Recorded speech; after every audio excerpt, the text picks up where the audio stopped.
The dish diary with মুনিয়া। আজকে আমরা জানবো বাঙালির অতি পরিচিত একটি ডিশ ফিশ বাটার ফ্রাই, যা ফিশ বাটার ফ্রাই বা বিয়েবাড়ির ভেটকি ফ্রাই নামে পরিচিত। ঔপনিবেশিক যুগে ব্রিটিশ ও ইউরোপীয় ভাজা মাছের স্থানীয় অভিযোজন হিসেবেই ভারতের কলকাতায় উদ্ভূত হয়েছিল এই ডিশটির, যার নাম ফিশ বাটার ফ্রাই।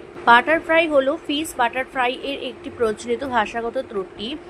ম্যালাপ্রোজিজম সময়ের সাথে সাথে মুচমুচে খোসার ভেতরে মাছের মসৃণ ও নরম গঠনের কারণে স্থানীয়রা একে বাটার ফ্রাই বলতে শুরু করে।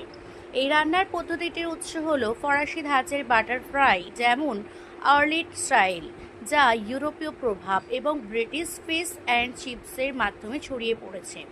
স্থানীয় ছোঁয়া হিসেবে বলা হয় ঔপনিবেশিক কলকাতার বাঙালি রাঁধুনিরা স্থানীয় মিঠা পনির, ভেটকি, বারামুন্ডি ফিলে ও দেশীয় মশলা ব্যবহার করে এই পাশ্চাত্য রেসিপিগুলিকে অভিযোজিত করেছিলেন। বিয়ের অপরিহার্য অংশ হিসেবে বলা হয় বিংশ শতাব্দীর মাঝামাঝি সময় থেকে বিজলি গ্রিলের মতো কলকাতার কিংবদন্তি তুল্য ক্যাটারাররা বাঙালি বিয়ের ভোজ সভায় বিয়েবাড়ি গরম স্টার্টার হিসেবে এটি পরিবেশন করাকে জনপ্রিয় করে তোলেন।